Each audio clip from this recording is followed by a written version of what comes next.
നമ്മൾ അയില വറക്കണതാണ് ഇന്ന് കാണിക്കണേ. അതിന് വേണ്ടിയിട്ട് ഒരു കഷ്ണം ഇഞ്ചി, 2 ചുവന്നുള്ളി, 2-3 അല്ലി വെളുത്തുള്ളി ഇത് ചതച്ച് ഇതിൽ ചേർക്കുക.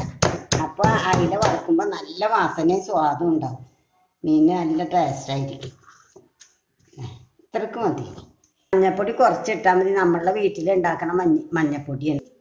കുറച്ച് മുളക് പൊടി, ഉപ്പ് ഇതിട്ടും കഴിഞ്ഞിട്ട് നമുക്കൊന്ന് ഇതാക്കിയിട്ട് എന്നിട്ട് ഇരുമ്പി ഇതിൻ്റെ ഒപ്പം തന്നെ നമ്മളെ ഉള്ളിയുടെ പേസ്റ്റ്, ഉള്ളിയും ഇഞ്ചിയും ഉള്ളി ചതച്ചിട്ടുണ്ട്. ഇനി നമുക്കിത് വെളിച്ചെണ്ണ നല്ലോണം തിളച്ച് വരുമ്പോൾ അതിലിട്ട് വറുത്ത് കോരിയെടുക്കാം. വെളിച്ചെണ്ണ നല്ലോണം തിളച്ചിട്ടുണ്ട്. അതിലേക്ക് നമ്മൾ